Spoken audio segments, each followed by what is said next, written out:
Hello everyone, welcome to another episode of the Blue Abroad show. Just going to have a look at the game yesterday against the West Coast Eagles as a final review of it all. It was actually a pretty good day at the footy, to be honest, watching the Blues play. Not so much the Northern Blues. They were pretty disappointing in the way that they played yesterday, but more so focusing on the Carlton team, the Firsts. It was one of those games where you lose Daisy in the morning. You've already lost Liam Jones, so you have Goddard and Shoemaker in the side who are pretty inexperienced when it comes to AFL football. And when you think about the West Coast Eagles, the premiership team going for a top two berth, really, they're right in the mix for a back-to-back premiership right now, and they're pretty fit and firing and a very professional outfit. I always thought that there would be a bit of a struggle. I was never really confident we'd get the job done, but the one thing I think we can all relate to is the fact that we just wanted them to be competitive, and we certainly were.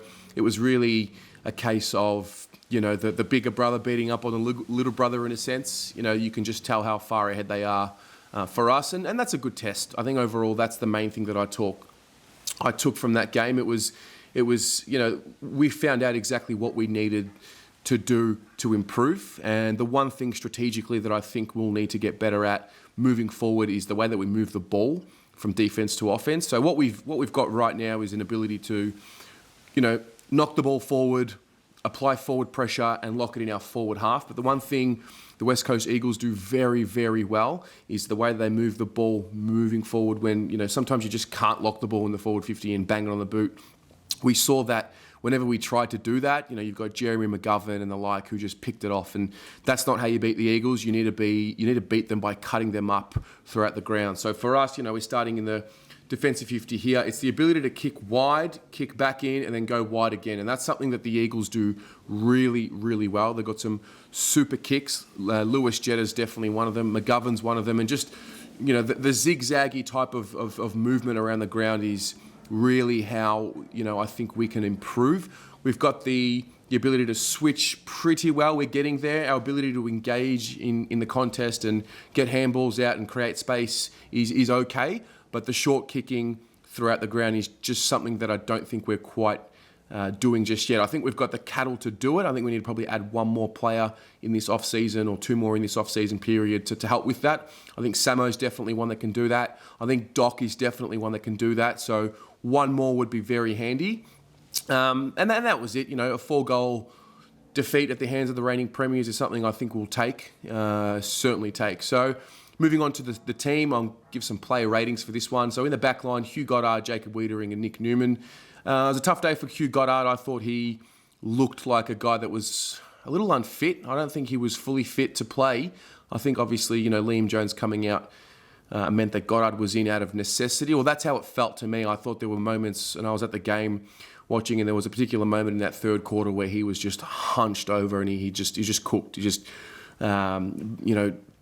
breathing heavily. He was playing on Willie Rioli at this particular time, and Willie Rioli was just sprinting everywhere, and he eventually called for someone to switch with him and take Rioli. So, yeah, I thought he struggled a little bit, and I mean, I'm not having a pot shot at him, but, the reality is he just, didn't get the job done. We did concede over 100 points, so the defenders, we conceded 99 points, so the defenders will probably cop a little flack for that. I mean, at the end of the day, he's a competitor, and that's what I do like to see, but, it just wasn't enough, unfortunately, so I'm going to give him a 4 for his game. Jacob Wiedering, I thought that was one of the biggest steps forward in his career when you think about who he played, when you think about who was out of that defensive 6 and how it meant he was going to need to step up and be that voice in the back line and be a bit of a general. And I thought he was outstanding. And, David T talks about doing your job.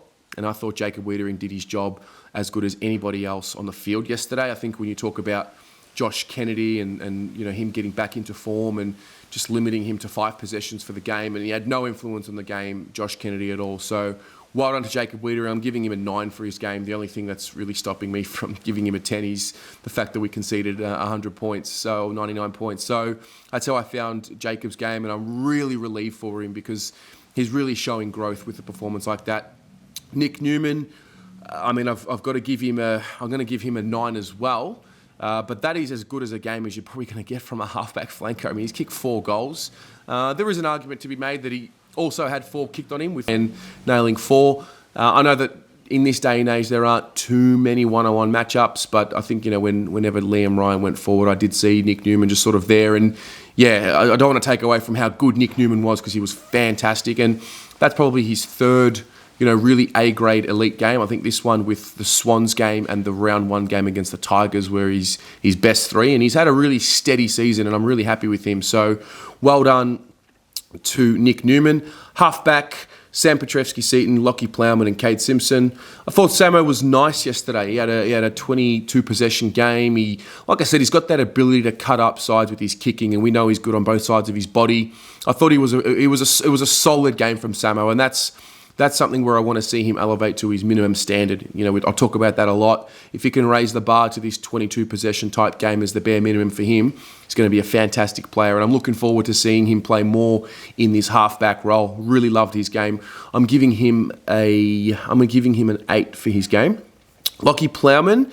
The one thing I've realised with Lockie Plowman is he's got versatility. He was given the task of manning up with Jack Darling at times, and Lockie Plowman is probably more so suited to being a medium defender / tall defender. He does play on the smalls at times, but yeah, he went to Darling for the most part, and he competed well. That's the main thing I really want to see whenever Lockie Plowman takes the field, and I thought he did that pretty well. Again, in a backline that's probably got to take a little bit of flack for the way they conceded. I know that it is on the midfielders as well to lock the ball in and the rest of that. But yeah, I'll give Lockie Plowman a 7 for his game. But his will to be in the contest is something that I really enjoyed watching. Simo, he's had a good little patch of form over the last few weeks. Simo, he's getting the ball a little bit more. He had the 25 touches and he had the 8 marks, so we got around the ground more. It looks like we're looking to use him a little bit more, and it could be something that David Teague's doing. Obviously there's a little bit of speculation over whether Simo will continue on next year or not, so I just kind of want to enjoy every moment we get with him. I thought he was really solid. I'm giving him an 8 for his game. Really enjoyed watching him play. In the centre line, Sam Walsh, Cripper and Setterfield. Sam Walsh, spoke about it last night in the podcast. You kind of wait with these midfielders for their second or third season to have these moments where they sort of arrive. I felt like Sam Walsh's goal was that moment, that ability to stay composed, get rid of his man, and then have the composure to kick that goal. That's Dangerfield, Dustin Martin, Bontempelli-like. That goal for me, I just found myself wide-eyed. My mouth was wide open. I mean, the kid just gets better and better with each week, and I'm giving him a 10 for his game. He had the 31 possessions going at 77% efficiency, and there is a bit of a knock on him with his disposal efficiency, so whoever does knock him for that can go and get stuffed. Well done, Sam Walsh. Paddy Cripps, he's probably a victim of his own high standards. He had the 24 touches, 14 contested, 9 clearances, so a really solid game, just not a Herculean performance from him. Thought he was very solid. We never question his effort or his endeavour to be in the contest, so I'm giving Paddy Cripps an 8 for his game. Will Setterfield, I thought Setters was a little down in his output last week, I think because he was just so prolific last week, but again, he's a guy that we don't have too much pressure on because of his development. Finished with the 19 touches and the 5 marks. That's right where you want him at a bare minimum, and that's a really pretty good effort. He did cop a knock to the head when he was tackled late in the game and played on, so hopefully he's okay for next week. So I'm giving Setters an 8 for his game as well. Well done to him. Half forward line, Mick Gibbons, Levi Casbolt, Jack Silvani. Gibbons is another one who just keeps getting better and better. 15 touches, 3 goals. I want to see this guy in the midfield. This might be a little controversial right now, but in the form that they're in, I want to see Gibbons play more on ball than what Zach Fisher did. I think we need to switch them up. I'm not having a pot shot at Zach Fisher. I'm just talking about what I'm seeing on the field, and I just think Gibbons is in really good touch. He's reading the play well, and I want to see the ball in his hands more than what he is at the moment. I want to see him get the opportunity to get more of the ball in his hands. So really happy with Gibbons. I'm giving him a 9 for his game. Really impressed. Levi Casbolt, is a little down on last week, but again, he's a guy that obviously can play in 3 positions. He did kick 2 behinds. Obviously pinch hit it in the ruck, did his thing, took a few marks. Just a little down on what we saw in the previous few weeks. So I'll give him a 7 for his game. Jack Silvani, another one who's just getting better and better as the weeks go on. 18 touches, no goals, but the thing is his forward pressure was there. And I know we spoke about it last year and we talked about his endeavour and his effort, but what he's able to do right now, and if you look at the numbers, is he's able to get the numbers. He's able to get the stats. He's able to get the ball in his hands. He's got composure in traffic, and I'm really enjoying that element of his game. He's really improved, and it's such a relief. You're always happy when you see your players improving, and that's really all you can ask for, on week to week. So really stoked with Jack Silvani. I'm giving him an 8 for his game. It was really good. I really enjoyed it. Full forward, Zach Fisher, Harry Mackay, Matt Kennedy. Zach Fisher, probably not one of his best games. Obviously, he's coming off a virus last week. I would have thought that, I'm not sure how bad the virus is. I'm not sure exactly what it was, but, that's a week of training that was probably down on, and, it just goes to show that little 1 or 2% that you're off, and that's the type of game you can have. So we know he's better than what he produced yesterday. Hopefully he gets back into form this week and he's raring to go. Did have the 11 touches, but just not enough impact for what we know Zach Fisher can do. So it's going to be a 4 from me. He's a guy that can get you 18, 19, 20 touches. So, it's a 4 out of 10 for me. Harry Mackay, thought he was fantastic. For some reason, we've got stupid amounts of pressure that come onto him because he's not kicking bags of goals. And yes, I know he's a forward, but for me, what I took out of this game was that I think Harry Mackay is definitely our half forward, and I think Charlie Curnow's our full forward. That's what I took out of the game. Harry goes up the ground, makes impact right away. He took 11 marks yesterday. That's great for a half forward running up and down the ground. Yes, I know that because Charlie wasn't there, you probably want Harry kicking more goals, but this is all part of his development phase. He's not in that stage of his career where it's like, go on, kick me 60 goals in a season. He's not quite ready to do that yet, but he's coming along nicely, and that's what I loved about his game, his ability to impact when he's not kicking goals. Because if you become one-dimensional and you're only a goal kicker and you can't impact when it's not going your way, then you're a liability. And I thought Harry Mackay was excellent yesterday in that regard, in finding a way to impact the game. That's what the good players are able to do. So for that reason, I'm giving him an 8 for his game. I think the extra goals would have elevated him to a quick 10, but very, very happy with what Harry was able to produce. Matt Kennedy, pretty down on last week. I think the bubble burst a little bit, but that's okay. Just seemed like he couldn't find his way into it. I mean, we were playing against, arguably one of the best sides in the competition. So it's a good measuring stick for him to see where he's got to improve. And he's got, again, like Harry, it wasn't going his way, Matt Kennedy, but he didn't quite find a way to impact like Harry did. So that's something he's got to work on, whether it's tackles or, better forward pressure. That's something he definitely will get better from, hopefully. So, I mean, I'm going to give him a 3 for his game, but, I'm not, don't want to get too harsh on him, but that's how it is. Followers, Andy Phillips, Mark Murphy, Ed Curnow, Andrew Phillips.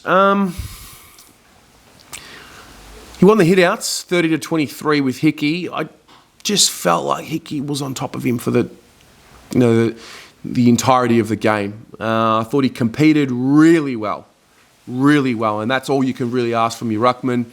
By no means was he badly beaten, but I just thought there were some times where even when Hickey wasn't in the ruck and Oscar Allen was in there, he was getting jumped over, and I would expect Phillips to be jumping all over Oscar Allen. And I just want him to elevate his game, I think, because I know how good he can be. I just want him to elevate a little bit more. I'll give him a 7 for his game, but if Cruz is fit for me this week against the Tigers, then I'd be personally wanting Cruiser back in the side. So well done to Phillips for his endeavour. Mark Murphy, 25 touches, nice goal, nice classy goal, and he's playing some of his best footy for the season. He's had a really good month, 6-week block of footy thereabouts. I'm giving him an 8 for his game. Really enjoyed watching him go about it. He's just that touch of class, and there was a few plays there where he was that last kick before we kicked it inside 50, and it was a nice low bullet, and that's what he's able to do when he's up and running. So well done to Murph. Ed Curnow, he had the 18 touches and the 8 tackles, 10 contested possessions, just a little down on what we know Ed can give, and he's in that category of our players on our list who, we need him to get the 24 to 26 touches a game to really, he's one of our prime ball winners, and that's just the reality of where he's at in his career right now. So for that reason, I'll give him a 7, I'll give him a 7 for his game, because I just know he can be a little bit better than what he was in terms of winning the ball. But the effort's always there with him. The tackles are always there with him. And I would certainly love the way he goes about it.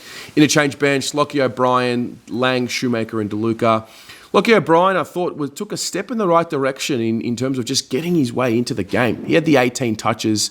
That's just something we haven't really been able to see him do for, the short few years that he's been at the club. But I thought his ability to get better as the game went on was a real credit to him. He's learning that his strengths are running and kicking, and he's using that strength. And he's got a bit of mongrel about him too, which I'm really enjoying seeing. So I'll give Lockie a 7 for his game. Darcy Lang, I thought he was down. I thought he was down on his performance in the game. He only had the 5 touches. He did have the 3 tackles and kicked a goal, and he put the pressure on, and that's good. But again, an experienced player like that's just got to find a way to impact the game a little bit more. So for that reason, I'm giving him a 4 for his game. Shoemaker, the debutant, tough gig. I mean, mentally, you're not prepared for a debut. You get told in the morning that you're playing for, the ones, and he's, obviously woken up in the morning thinking, gee, I'm playing in the Northern Blues today. So what it is for him is it's a real, sometimes you need it in life. You just got to be put in the deep end, see how you respond, and go from there.